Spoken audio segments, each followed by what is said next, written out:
आगामी सत्ताधारी आणि विरोधकांनी राजीनाम्याची मागणी लावून धरलेली असताना मंत्री धनंजय मुंडेंनी उपमुख्यमंत्री आणि पक्षाध्यक्ष अजित पवार यांची भेट घेतली आहे। दोन्ही नेत्यांमध्ये जवळपास तासभर चर्चा झाली। बीड प्रकरणातील आपली बाजू अजित पवारांसमोर मांडल्याचं यावेळी धनंजय मुंडेंनी सांगितलं। त्यामुळे आता अजित पवार मुंडेंच्या स्पष्टीकरणानंतर काय भूमिका घेणार याकडे राजकीय वर्तुळाचं लक्ष लागलेलं आहे। धनंजय मुंडे जे बीडमधून निवडून आले आहेत आमदार म्हणून, त्याचबरोबर ते मंत्री आहेत महायुती सरकारमध्ये। मात्र जेव्हापासून त्यांची मंत्रिमंडळामध्ये वर्णी लागलेली आहे तेव्हापासून हे प्रकरण गाजताना आपल्याला पाहायला मिळतंय। जेव्हापासून ते मंत्री झाले त्याच्याही आधीपासून बीडमध्ये जी हत्या झाली होती सरपंचांची, त्यांच्यावर आरोप करण्यात आलेले होते आणि त्या पार्श्वभूमीवर त्यांचे जवळचे मानले जाणारे वाल्मिक कराड हे सध्या कस्टडीमध्ये असताना धनंजय मुंडे यांचा राजीनामा घ्यावा अशी मागणी केली जाते आणि धनंजय मुंडे यांच्यावर गंभीर स्वरूपाचे आरोप केले जात आहेत। त्यांच्याच मित्रपक्षांपैकी एक असलेले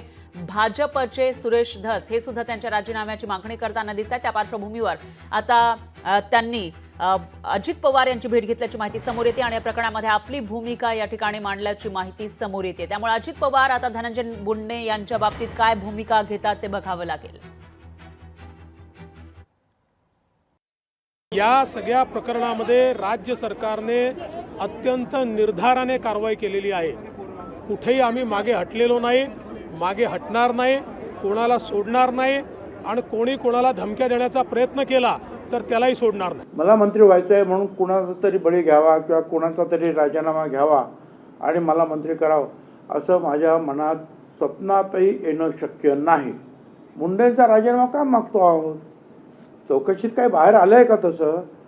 बरं, तुमच्याकडे जर काही माहिती असेल तशी तर तुम्ही त्या पोलिसांकडे द्या, ते चौकशी करतील।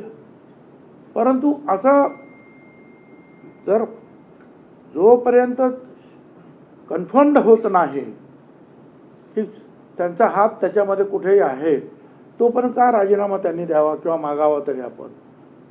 मला हे काही बरोबर योग्य वाटत नाही। एवढी काय साफ म्हणून भुई थोपटणं हे काही बरोबर नाही। या सगळ्यांचा बॉस कोण आहे? हे धनंजय मुंडे आणि धनंजय मुंडेंनी फेअर ट्रायल होण्याच्या दृष्टिकोनातून त्यांनी राजीनामा द्यायला पाहिजे। पूर्वी असेच अनेक प्रसंग निर्माण झाले होते, लोकांचा आक्रोश असताना त्यावेळी मग अंतोले साहेब असतील, लेट अंतोले साहेब असतील, तिथं आर आबा असतील, अशोकराव चव्हाण असतील, मनोहर जोशी साहेब असतील, या सगळ्यांनी सुद्धा त्यांनी राजीनामा दिला। मग क्लीन चिट झाल्यानंतर परत तेच प्रामुख्याने मोठ्या मोठ्या पदावर बसले। मग आताच सरकार म्हणा किंवा अजितदादा म्हणा का संरक्षण द्यायला लागले धनंजय मुंडेंना? धनंजय मुंडेंनी सुद्धा राजीनामा द्यावा ही सुद्धा आम्ही विनंती केली।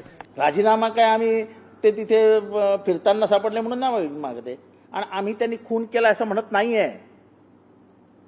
ज्यांनी खून करण्यास मदत केली आहे आणि आमचं म्हणणं आहे की सरकार वाल्मिक कराडला वाचवणार।